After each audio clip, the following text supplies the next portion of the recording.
أعوذ بالله من الشيطان الرجيم بسم الله الرحمن الرحيم السلام عليكم ورحمة الله وبركاته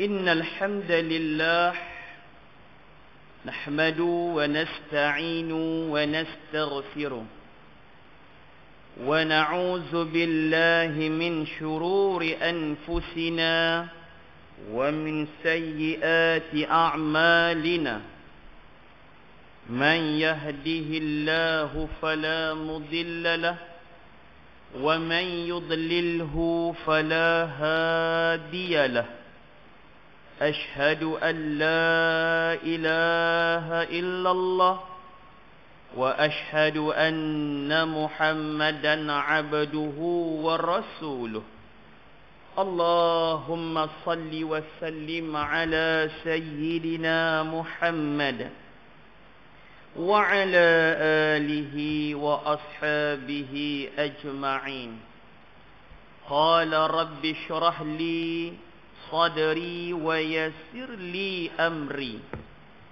واحلل عقدة من لساني يفقه قولي اللهم يسر لنا ولا تعسر على أمرنا في الدنيا والآخرة يا أرحم الراحمين أما بعد فيا عباد الله اتقوا الله أوصيكم وإياي بتقوى الله فقد فاز المتقون. Allah subhanahu wa ta'ala telah merakamkan suatu firman-Nya di dalam Al-Quran menerusi surah As-Saffat. Surah As-Saffat merupakan surah yang ke-37 dalam susunan Al-Quranul Karim. Ianya berada dalam juzuk ke-23. Ibu-ibu, ayah-ayah yang dirahmati Allah subhanahu wa ta'ala, mari sama-sama kita melihat dan meninjau dalam dua ayat ini, yakni pada ayat yang ke-23 dan juga 24. Firman Allah subhanahu wa ta'ala, أعوذ بالله من الشيطان الرجيم من دون الله فاهدوهم إلى صراط الجحيم وقفوهم إنهم مسؤولون.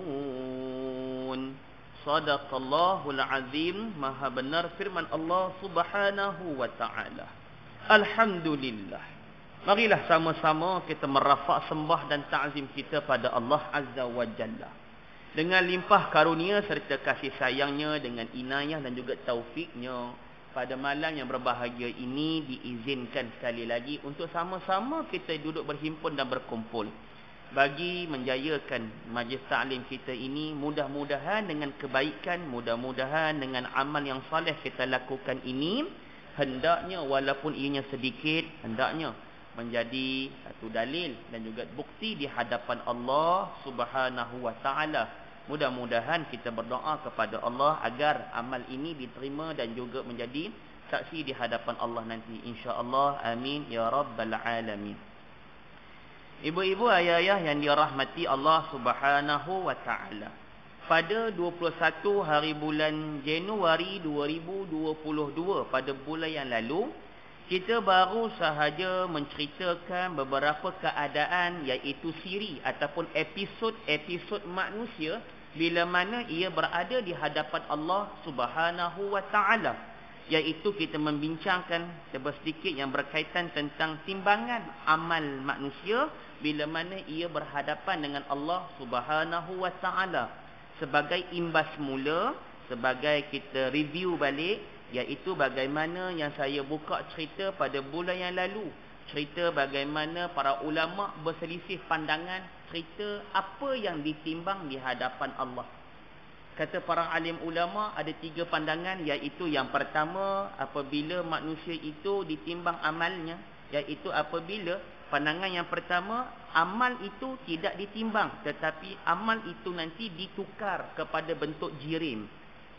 Pemberat kepada jirim. Kalau amal baik, bentuk baik amal tu. Kalau bentuk kejahatan amal tu. Lalu ditimbang di hadapan Allah. Itu pandangan yang pertama. Adapun pandangan yang kedua, yang ditimbang amal manusia itu, iaitu yang namanya kitab amalan ataupun pesuratan amalan.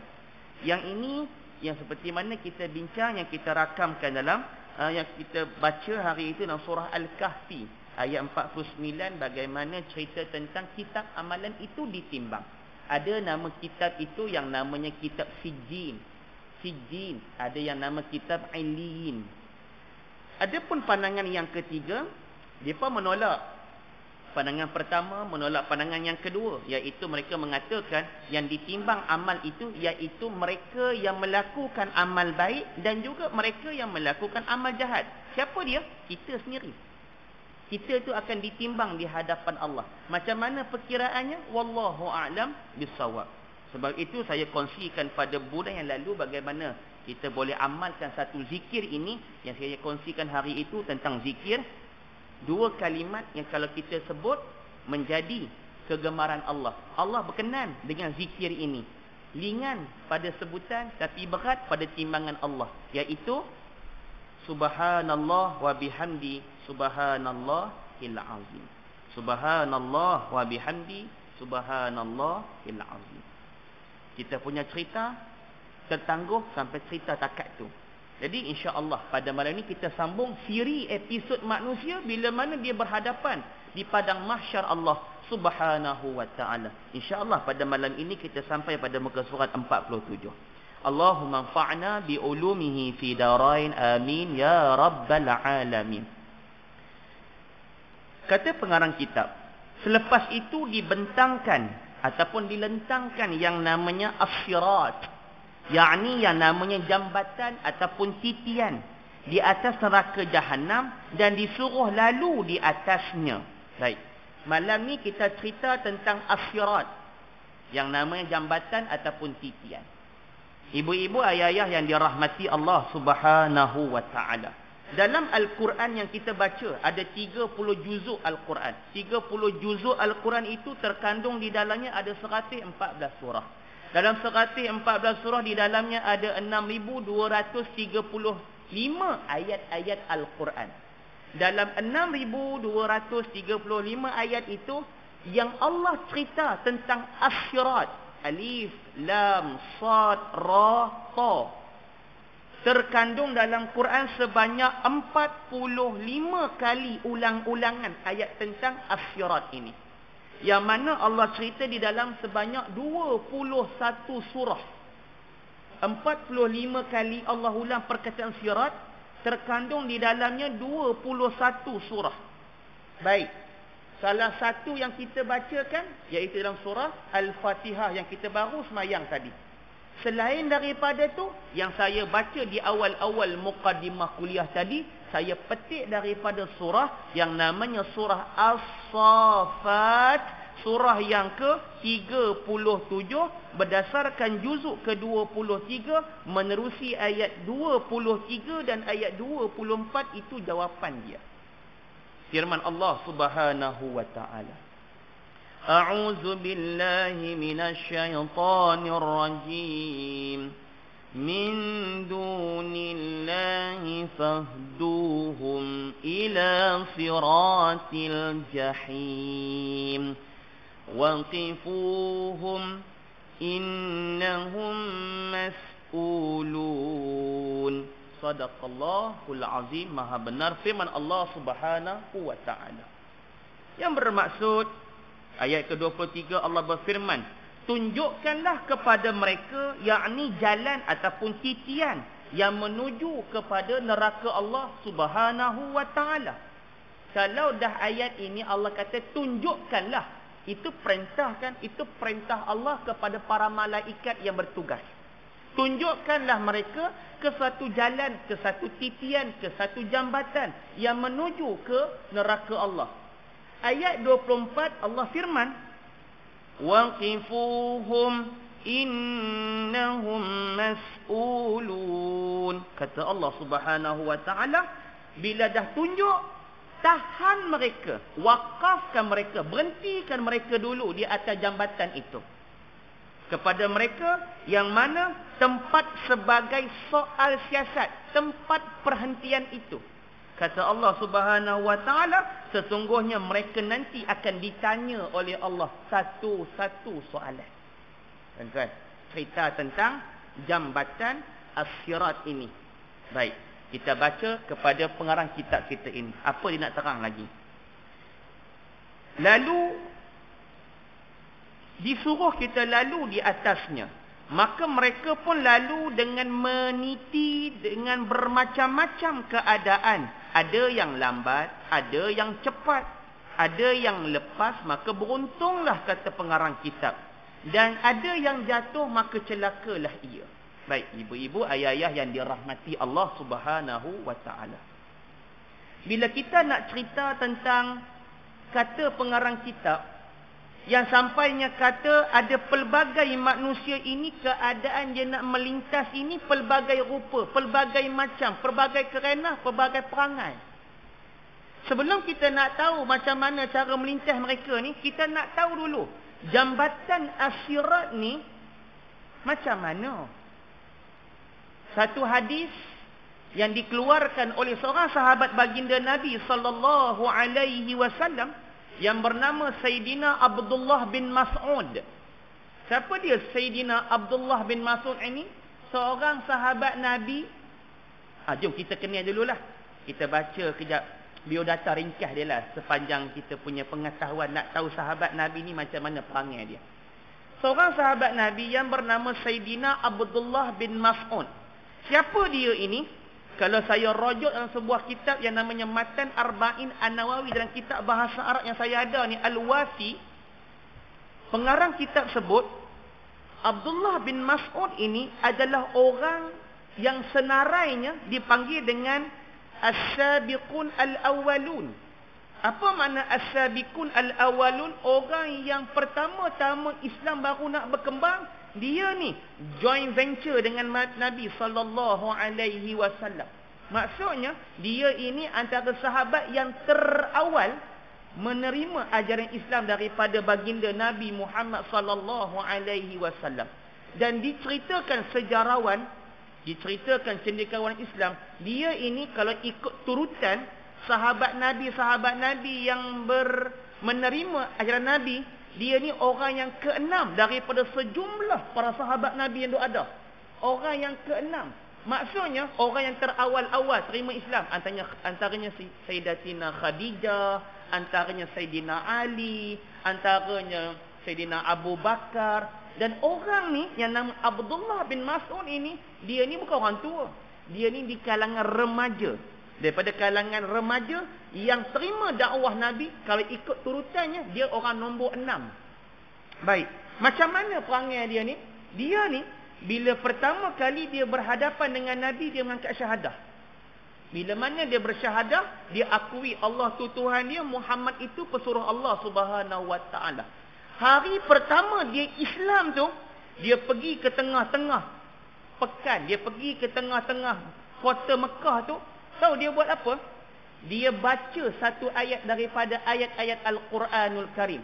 Dalam keadaan Islam tak berapa nak ramai. Komuniti Islam baru bertapak dalam beberapa jenis manusianya. Dia punya berani, bukan kaleng-kaleng kata anak muda hari ni. Cukup punya berani, dia ni sampaikan dalam ketika dia bangkit, dia baca beberapa ayat Al-Quran.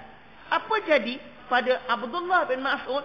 Bila kumpulan Abu Lahab, Abu Jahal dengar, dibantainya budak ini, dibantainya punya remaja ini, kerana berani sangat mendedahkan, hang ni aku tahu dah mesti confirm pengikut Muhammad bin Abdullah.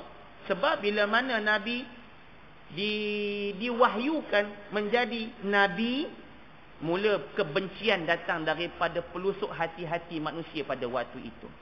Dan diceritakan juga dia ini pernah mendapat gelaran daripada baginda Nabi. Apa gelaran dia? Satu hari Nabi bangkit, Nabi announcement, Nabi isytiharkan tentang Abdullah bin Mas'ud ini siapa dia.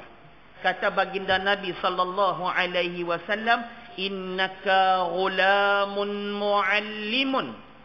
Apa makna? Innaka, sesungguhnya engkau wahai Abdullah bin Mas'ud, ghulamun, seorang remaja. Remaja macam mana? Muallimun, yang mana pribadi kau macam seorang guru. Kata baginda Nabi sallallahu alaihi wasallam. Boleh kita katakan kalangan di pada zaman hidup Nabi itu dah ada dah guru hebat yang bernama Abdullah bin Mas'ud ini. Kan kita kena ingat, sahabat Nabi Abdullah ni ramai. Antara yang masyhur di kalangan perawi-perawi hadis, antaranya Abdullah bin Mas'ud ni yang kita baca sejarah dia ni. Antaranya lagi Abdullah bin Umar bin Al-Khattab radhiyallahu an, iaitu anak laki kepada Umar. Antaranya lagi Sayyidina Abdullah bin Amru bin Al-As, gubernur di kota Mesir ketika itu. Dan juga yang bernama Abdullah bin Abi Kahafah, yang bernama Sayyidina Abu Bakar As-Siddiq, yang banyak periwayat sebagai hadis baginda Nabi. Jadi termasuk namanya Abdullah bin Mas'ud ini juga dalam lingkungan manusia yang banyak meriwayatkan hadis baginda Nabi sallallahu alaihi wasallam. Dia punya cinta dekat Nabi. Ni dia punya kehebatan dia ni. Dia punya cinta dekat Nabi, dia punya syok dekat Nabi, dia punya lazim dengan Nabi, dia mulazamah dengan Nabi ni. Sampaikan dia ni, sahabat-sahabat lain cemburu dengan dia. Siapa dia? Abdullah bin Mas'ud ini. Pasal apa cemburu?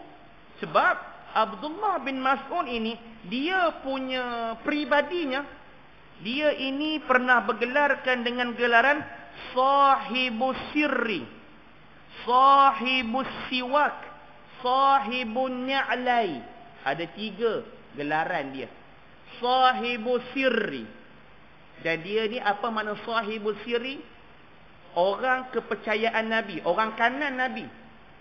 Kalau nak simpan rahsia, simpan dekat Sayyidina Abdullah bin Mas'ud. Ni yang cerita dia ni. Tak cukup lagi, dia juga bergelar dengan gelaran sahibun ni'lai, iaitu orang yang membawa sepatu Nabi sallallahu alaihi wasallam. Kalau Nabi nak masuk ke satu-satu tempat, sepatu itu dipegang olehnya. Dia akan simpan di bawah ketiak dia. Dia punya jaga sepatu Nabi tu. Dia punya jaga kasut Nabi. Dia punya jaga selipar Nabi tu. Setakat tu dah. Dia ada satu lagi kerja dia, yang dia khidmat dekat Nabi, yang namanya sahibus siwak, iaitu pemegang, orang yang diamanahkan pegang siwak Nabi. Kayu siwak Nabi ni, berus gigi Nabi, dia pegang. Kalau Nabi nak bersugi, dia akan bagi, Tuan Rasulullah, ini kayu sugi. Tuan Rasulullah, ini kasut tuan.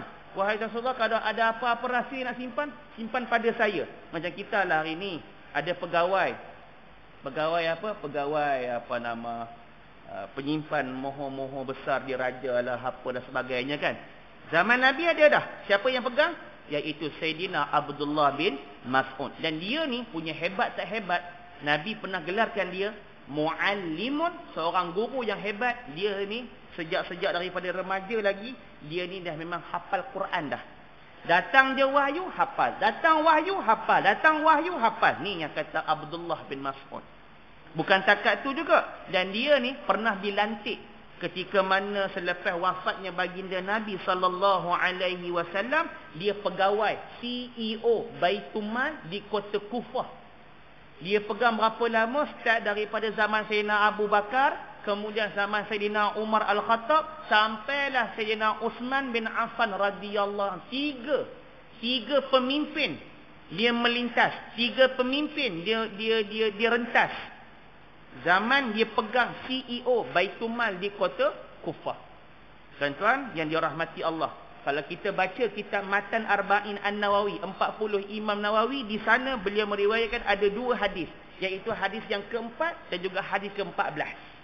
Dan diceritakan dia ini wafat di saat usianya 60 tahun.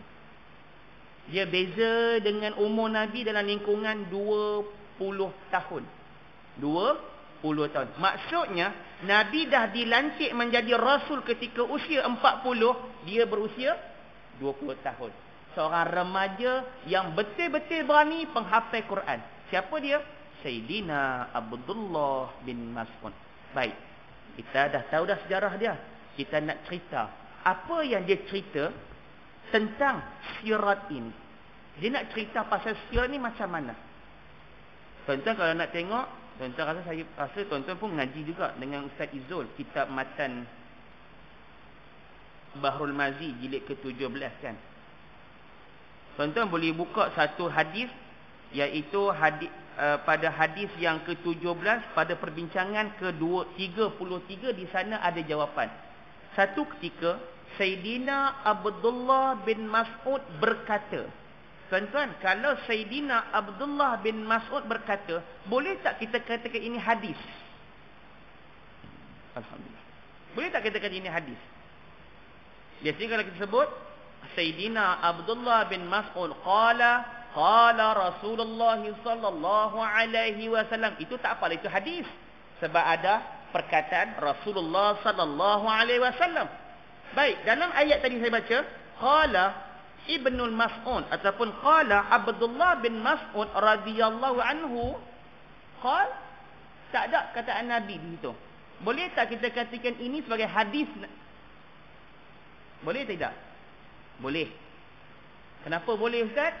Kalau kita mengaji dalam kitab 40 Matan Arba'in, hadis ini dia terpecah kepada 3 bahagian. Pertama namanya hadis yang namanya hadis marfu'. Hadis yang disandarkan kepada baginda Nabi. Tak kiralah perbuatan Nabi kah, perangai Nabi kah, ucapan Nabi kah, takrir Nabi kah, apa-apa yang disandar dekat Nabi, itu namanya hadis marfu'. Adapun hadis yang kedua namanya hadis mauquf. Hadis yang terhenti. Terhenti pada siapa? Terhenti kepada sahabat. Mereka faham bahasa Nabi tapi mereka tak boleh sebut ke atas Nabi. Ini dinamakan fatwa sahabat. Bicara sahabat juga dipanggil hadis. Hadis namanya mauquf. Adapun hadis yang terakhir namanya hadis maqtu'. Hadis maqtu' iaitu bicara daripada tabi'in yang mana mereka ni dapat daripada sahabat Nabi. Juga dipanggil hadis. Walaupun tidak disandarkan kepada baginda Nabi. Ucapan mereka, fatwa mereka, kata-kata nasihat mereka itu juga dipanggil hadis. Baik. Kita kata hari ini sahabat Nabi ini yang bernama Sayyidina Abdullah bin Mas'ud, dia meriwayatkan hadis ini. Dia yang baca. Tidak disandarkan kepada Nabi. Hadis ini dipanggil hadis mauquf. Apa kata beliau? Yudha'u sirata ala sawa'in jahannam mislul haddis sayf al-murahhaf muhaddanah mazillah. Kata beliau, satu orang sahabat Nabi berbicara tentang yang namanya sirat ini. Apa kata beliau? Kata beliau, dihantarkan, dibentangkan yang namanya titian as-sirat itu, yang ini jambatan yang diperbuat daripada besi. Satu, jambatan yang diperbuat daripada besi, yang mana di atas belakangnya neraka jahanam. Maksudnya jambatan itu jambatan besi, di bawah itu yang namanya neraka jahanam. Disambung lagi, melalui atasnya oleh sekalian umat-umat Nabi yang dahulu dan yang kemudian, hinggalah orang-orang kafir pun melalui di atasnya itu.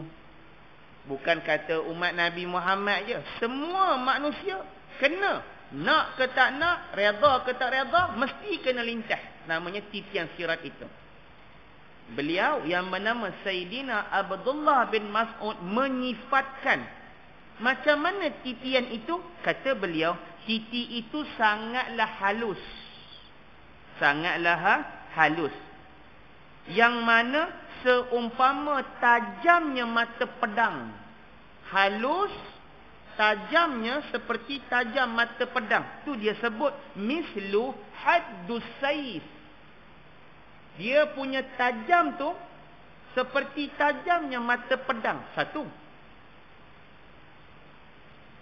Dan disambung, ataupun lebih halus daripada yang namanya sang rambut. Dia memang diperbuat daripada jambatan besi, tapi besi yang macam mana?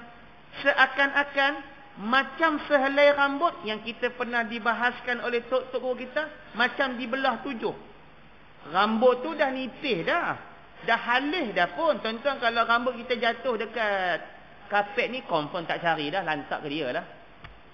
Bulu kita jatuh tak cari dah, mampu gahang lah, tak ada carinya pun. Maksudnya halus tu ibaratnya dibelah lagi 7. Setakat tu dah disambung lagi oleh Abdullah bin Mas'ud, bahkan dia ini terlalu sangat licin. Tu disebut tadi madkhana mazillah, yang mana kata Sayyidina Abdullah bin Mas'ud, yang mana boleh jadi tergelincir orang-orang yang melaluinya langsung jatuh ke dalam kawah neraka waktu itu. Maksudnya apa dia? Yang pertama, sifat kepada jambatan titian sirat ini, yang pertama iaitu yang namanya dia terlampau halus. Satu. Yang kedua, dia ini terlampau yang namanya tajam. 2. Ketiga, dia ini terlampau yang namanya licin, yang memungkinkan boleh tergelincir, boleh jatuh. Bila jatuh masuk mana? Kata Abdullah bin Mas'ud, jatuh ke bawah kawah api neraka di bawah itu. Kita nak bayang macam mana? Saya sendiri dapat bayangkan. Yang kata, tuan-tuan, kita pergi pun jambatan Sultan Abdul Halim Shah tu dekat Pulau Pinang, kita pergi juga. Kita pun diberi masa tempoh. Perjalanan anda lebih kurang 20 minit daripada Pangkil sampai hujung seberang. Okey, sampailah. Jambatan Pulau Pinang pun kita lalu. Jambatan yang kedua pun kita lalu saja, nak merasakan bawa kereta waktu tu. Tak apalah, walaupun jam sekalipun, kita tetap pasang aircon dalam kereta kita tu. Tapi bila sebut tentang sirat, yang memungkin kita fikir, pertama halus, kedua tajam, ketiga licin. Yang katanya itu jambatan titian sirat terlampau panjang. Kita tuan-tuan kalau pergi jambatan Pulau Pinang, dia pun bagi tahu dah 15 km contoh, 20 km barangkali perjalanan kita nak sampai ke seberang. Okeylah, kita pun bajet masa nak sampai hotel sekian-sekian waktu. Yang kata titian jambatan sirat al-mustaqim ini, para alim ulama mula membincangkan berapa lama manusia perlu ada di atas titian itu. Kita buka pandangan pertama yang bernama Al-Imam Al-Mujahid. Siapa dia Al-Imam Mujahid ini? Anak murid kepada Sayyidina Abdullah bin Abbas. Siapa dia Sayyidina Abdullah bin Abbas? Sepupu kepada Nabi. Jadi oleh kerana Al-Imam Mujahid duk mengaji dengan tok guru dia yang bernama Ibnu Abbas. Apa kata beliau? Kata panjangnya titi ini ada termaktub dalam kitab Bahrul Mazi. Kata beliau, Al-Imam Mujahid berkata, panjangnya titian sirat al-mustaqim itu dalam keadaan panjangnya 9,000 tahun perjalanan. 9,000 tuan-tuan. Kita duduk dekat dunia pun dengan umur paling-paling tidak kata Nabi hang lingkungan 60 ke 70 tahun umur hang.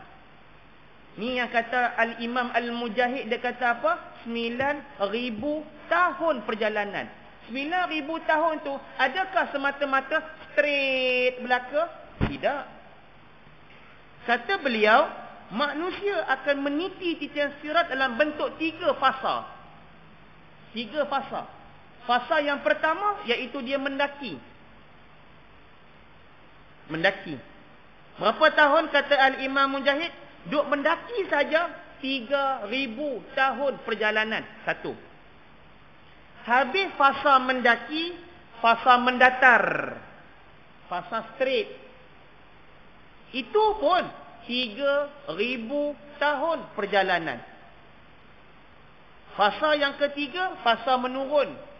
Tuan-tuan, kita pernah biasa naik Bukit Laruk, Bukit Dio. Kalau turun mesti lagi laju tak? Lagi laju sebab turun kan. Daya kita tak banyak pakai. Turun pun kata Al-Imam Al-Mujahid ini kata apa? 3,000 tahun. 3,000 campur 3,000 campur 3,000 membawa makan masa tempoh 9,000 tahun perjalanan. Itu pandangan yang pertama. Adapun pandangan yang kedua, yang kata perjalanan manusia itu bila mana ianya berada di atas jambatan titian sirat itu memakan tempoh masa tidak kurang daripada 15,000 tahun perjalanan. Nah, lagi banyak daripada 9,000 tak. Orang kata bukanlah kata tak apa dah. Kuranglah sikit.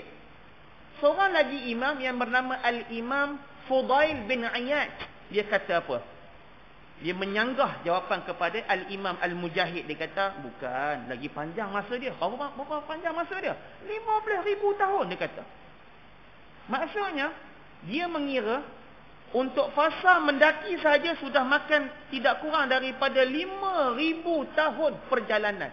Fasa mendata 5,000 tahun perjalanan. Fasa menurun 5,000 tahun perjalanan. 5,000 campur 5,000 campur 5,000 memakan masa tidak kurang daripada 15,000 tahun perjalanan. Siapa yang sebut ni? Pelawak ke? Budak tak kerti bahasa ke? Tak. Ini ulama sebut. Kita bacakan sahaja. Dan saya pun tak kerti melainkan kalau saya kena rojok kitab-kitab yang ada depan mata saya ni. Tu dia lama dah. Lama.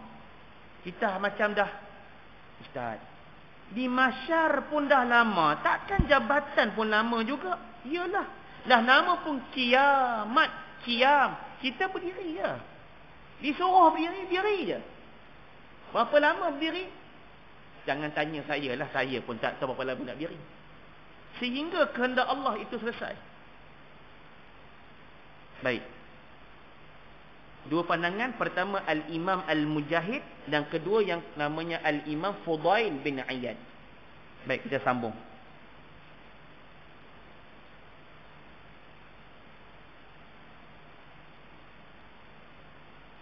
Tuan-tuan, saya minta izin lah.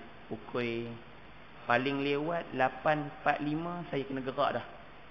Kena tutup majlis. Saya kena pergi satu program lain pula.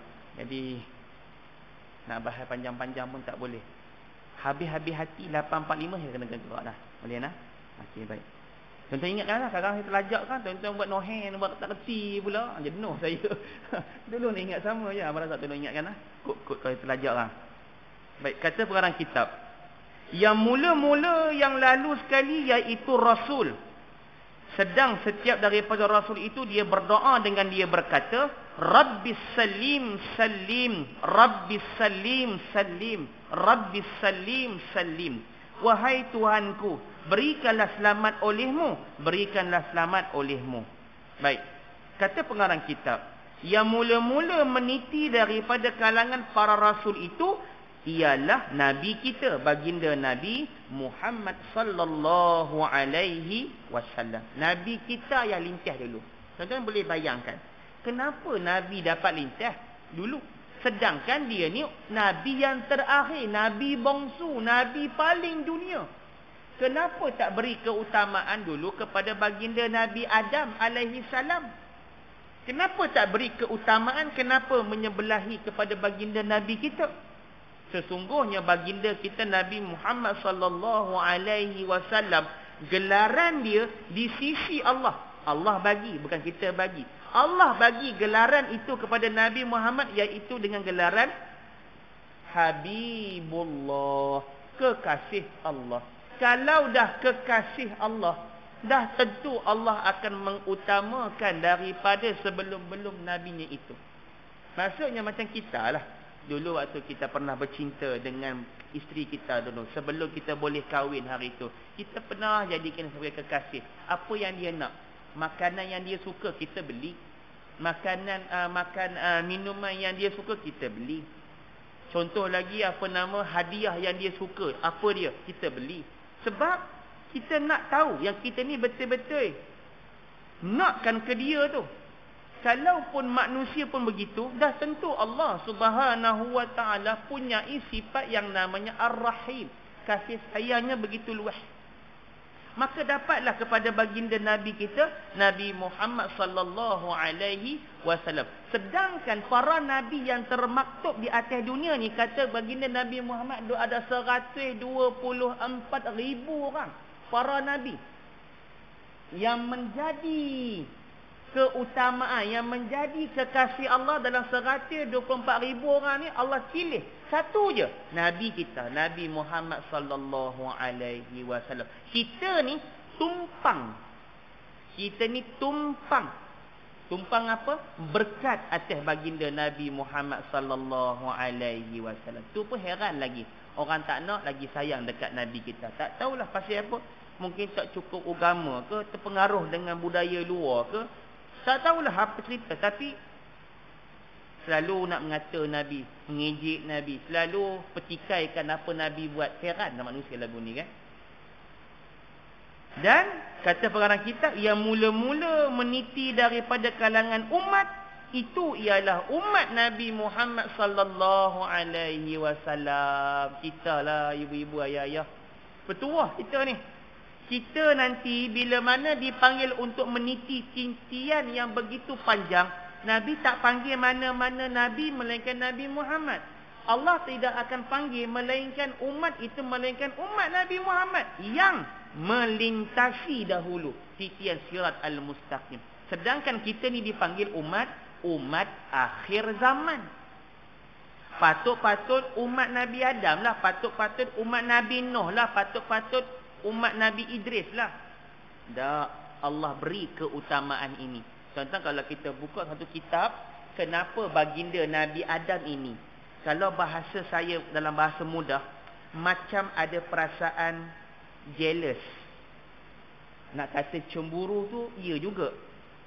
Nabi Adam jealous dengan umat Nabi Muhammad sallallahu alaihi wasallam.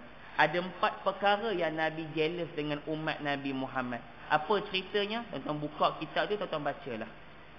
Fadlu ummati Muhammad. Kelebihan umat Nabi Muhammad. Ada 4 yang Nabi Adam cemburu. Tuan-tuan kita bacalah, tak apa. Ini sebagai satu, orang kata apa, tambah ilmu kita lah. Baik, terusnya. Iaitu di sirat itu, yang nama jambatan titian sirat al-mustaqim itu, terdapat penyangkut, yang itu yang namanya pengait kaki, yang mana akan menyangkut sesiapa yang disuruh sangkut pada waktu itu. Baik, kita mengetahui dalam beberapa kitab-kitab yang lain, jambatan sirat al-mustaqim ini satu bentuk yang payah berdiri, yang namanya sangat licin, yang sangat tajam. Bahkan bukan itu, dia juga begitu halus. Kata pengarang kitab juga, dia ini punya penyangkut, yang mana penyangkut itu dia boleh sangkut pada siapa-siapa yang disuruh sangkut. Sebab itu kalau kita buka dalam kitab Bahrul Mazi jilid yang ke-17 pada muka surat ke-39 ada jawapannya. Dan saya yakin ayah-ayah ada kitab tu, duk mengaji dengan Ustaz Izul. Bukalah muka surat 39. Saya kalau kitab Arab ini muka surat 39. Cerita bab iaitu majaa fi sya'ni as-sirat, iaitu menceritakan keadaan titian itu sendiri, yang nama titian as-sirat itu sendiri. Baik. Jadi oleh kerana itu, manusia bila mana dia berada di atas jambatan itu, dia pelbagai macam, pelbagai ragam. Sehingga kan kata baginda Nabi sallallahu alaihi wasallam, summa kamarra rihan, summa kamarra tayran, wa asyaddur rijal tajri bihim a'malihim. Iaitu kata baginda Nabi sallallahu alaihi wasallam, ada di kalangan manusia itu yang melintasi, yang melalui titian sirat itu seumpama seperti laluan angin. Maknanya angin tu laju tak? Lajulah.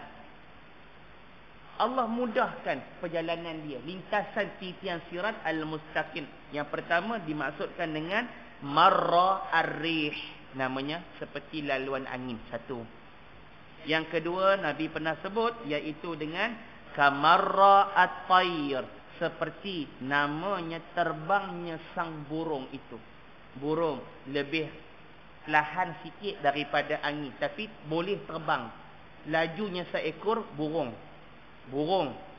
Dalam Quran cerita ada satu burung namanya burung Hud.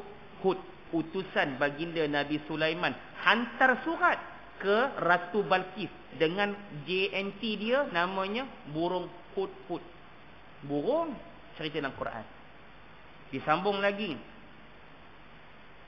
Wa ashaddur rijalu a'malihim wa ashaddur rijalu tajri bihim a'malihim. Kata baginda Nabi sallallahu alaihi wasallam, iaitu dan bersangatan daripada lelaki yang berdiri ia dengan dia berkata amal-amal mereka ini, padahal Nabi sekalian, iaitu Nabi kamu baginda Nabi Muhammad sallallahu alaihi wasallam. Disambung lagi, ar-rijalu fala yastati'u sir illa zahifan. Kata Nabi, diri di atas titi itu ia berkata, wahai Tuhanku, selamatkanlah.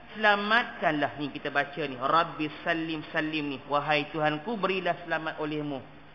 Sebab nak lintas bukan boleh lintas saja, takut jatuh ke dalam kawah neraka yang berada di bawah. Sehingga kata baginda Nabi, maka segala amal hamba Allah itu hingga datang seorang lelaki, maka tiadalah upaya bagi ia berjalan di atasnya. Tidak ada upaya dia berjalan di atasnya, melainkan merangkak. Ada yang lebih dahsyat nanti kita dapat. Nabi cerita, bukan takat hembusan angin yang paling laju, bukan kata seperti burung yang terbang yang paling laju, ada yang paling lambat pun ada. Apa dia kata Nabi? Illa zahifan. Dalam keadaan orang itu dia merangkak. Tuan-tuan, merangkak. Duk atas jambatan titian sirat, duk ada 15,000 tahun, seperti mana kata Al-Imam Abu Fudail bin Iyad. Kalau kata Imam Al-Mujahid sebut, duk ada 9,000 tahun perjalanan. Lama tak? Lama. Sebab itu, kalau dalam kitab lain yang namanya kitab Ta'limul Aulad, saya ada baca kitab ni di surau Ar-Ridwaniyah sebelah Wan Ikan Bakar tu. Dia ada menyenaraikan tidak kurang ada 5 cara lintasan mereka. Ada seperti yang namanya, yang terakhir, ada seperti yang namanya seperti sepantas kilat, ada yang seperti ribut, ada seperti kuda yang pantas bergerak, ada seperti lelaki yang amat pantas lariannya, ada yang berjalan kaki, yang paling lekeh dia merangkak di atas jambatan titian Sirat Al-Mustaqim. Na'udzubillah min zalik. Jadi mudah-mudahan kita diselamatkan oleh Allah pada waktu dan ketika itu, insya-Allah. Baik ibu-ibu, ayah-ayah yang dirahmati Allah Subhanahu wa taala. InsyaAllah akan datang kita akan bahaskan cerita tentang Haudun Nabi, ataupun namanya kolam Nabi. Air kolam baginda Nabi Muhammad sallallahu alaihi wasallam. InsyaAllah itu yang terakhir dalam perbincangan kita, dalam perbincangan iaitu keadaan manusia berada di padang mahsyar Allah Subhanahu wa taala. Jadi saya mohon ampun dan maaf kiranya tutur kata kurang menyenangkan. Hanya yang baik itu datang daripada Allah. Kekurangan atau kebodohan dari saya sendiri, mohon ampun dan maaf. Aqulu qauli hadza wa astaghfiru wa lakum. Wassalamu alaikum warahmatullahi wabarakatuh. Wallahu a'lam bis-shawab. A'udzu billahi minasyaitonir rajim. Bismillahirrahmanirrahim. Alhamdulillahi rabbil alamin, wassalatu wassalamu ala rasulil amin wa ala alihi wa sahbihi ajma'in. Allahumma ja'alna jam'ana hadha jam'an marhuma wa tafarruqa min ba'dihi tafarruqan ma'suma. Allahumma barik lana fi Rajab wa Sya'ban wa ballighna Ramadan. Wa sallallahu ala sayyidina Muhammad wa ala alihi wa sahbihi wa sallam. Walhamdulillahi rabbil alamin. Taqabbalallahu minna wa minkum. منا ومنكم تقبل يا كريم. أقول قولي هذا وأستغفر ولكم، والسلام عليكم ورحمة الله وبركاته، والله أعلم بالصواب.